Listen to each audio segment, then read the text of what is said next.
Hi there, I'm Lena Anani, and you're listening to She Wrote a Book, where I interview amazing women from all over the world who also happen to be published authors. I created this show to educate, entertain, and inspire you to be the voice you want to hear in the world.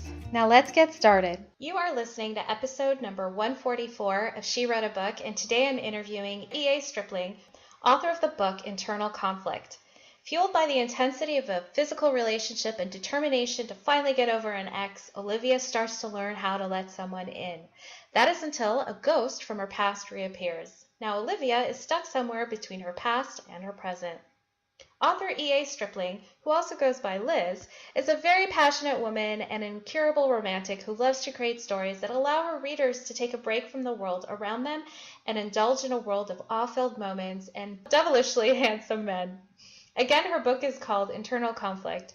You can find the link to purchase her book in our show notes for this episode at SheWroteABook.com/144.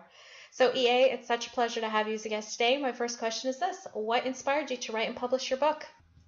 Well, I've been writing for a very long time. Reading has been a very big part of my life since I was very small. So it's very natural for me to start writing as I got older and was able to put stories together. I wrote for a very long time without even thinking about publishing, but then as people started to read my writing, they kept pushing for me to be published. They're like, why are you hiding? Definitely share this with the world. It's definitely worth it.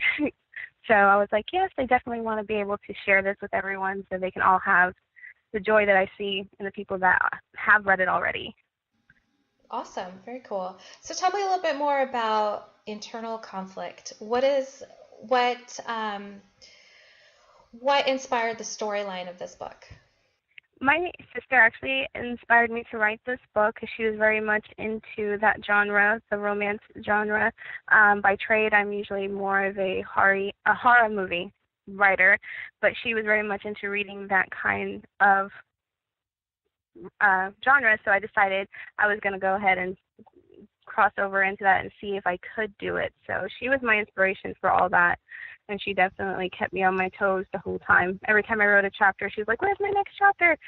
So I just took everything that she was reading so far and things that I've read and really loved, and like, I can definitely do this because I'm a romantic at heart. And I was like, just have to put my passion into writing.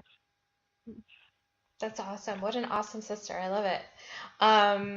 So what was that transition like for you to go from being a horror writer to a romance writer?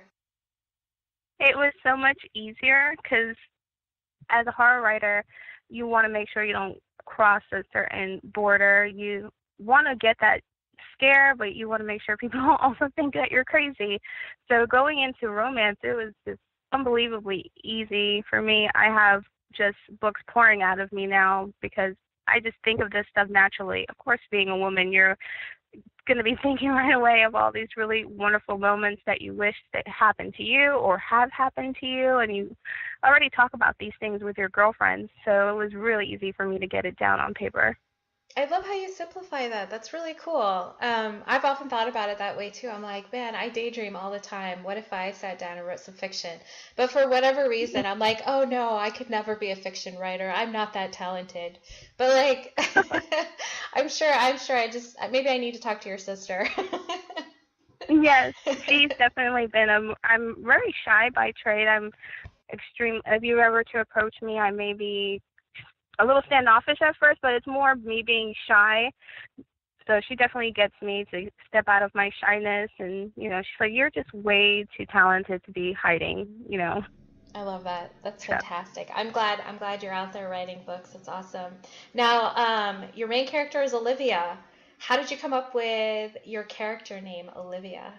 And tell me a little bit more about her I personality. Yes, ma'am. I personally love the name Olivia. I always said if I had a little girl, I wanted to name her Olivia.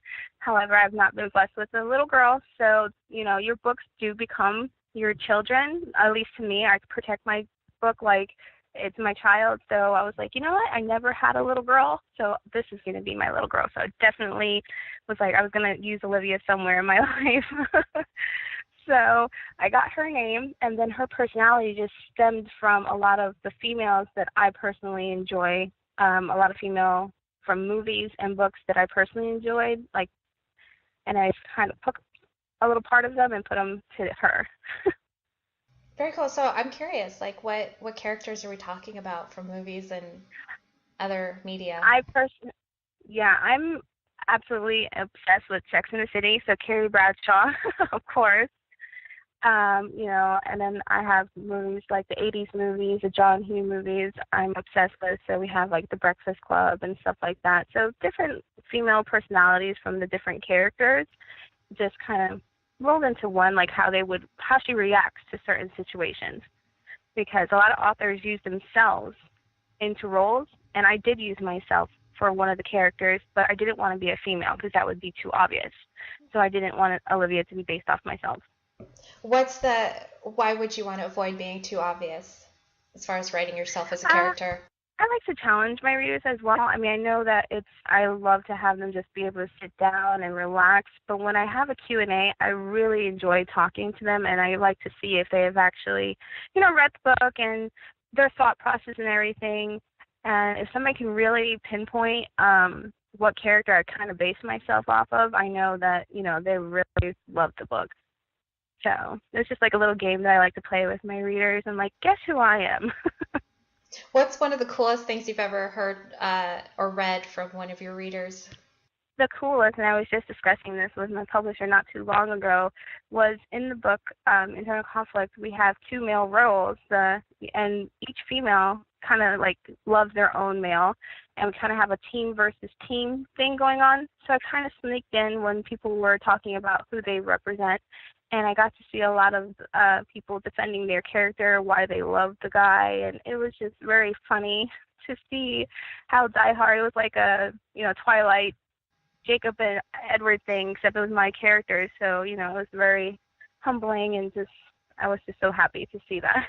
That's so funny. That's exactly what I was thinking about, was the Twilight thing. It's like, yeah, I think I was Team Jacob. I don't know. Who were you? Were you Team Edward or Team Jacob? I have to say Edward because I love vampires. That's awesome. Cool. At least we know we won't be fighting over the same guy. So that's good. Exactly. So EA, you said you have more books in you. What are some other books that we can expect from you? Yes. Well, we, of course, have Internal Conflict is a series, so there's 2 more books in that series. But currently I'm working on some other series that are going to step away from how internal conflict is, because I'm definitely not one of those authors that you'll expect the same thing. So when internal conflict is done and the next series is a whole new world. Not to sound like Disney or anything, it's a whole new world. And I'm working on one right now that's kind of set in the country. So we have internal conflict that's more city-based, and then my next series is more country-based. So I think people are really going to find that really interesting.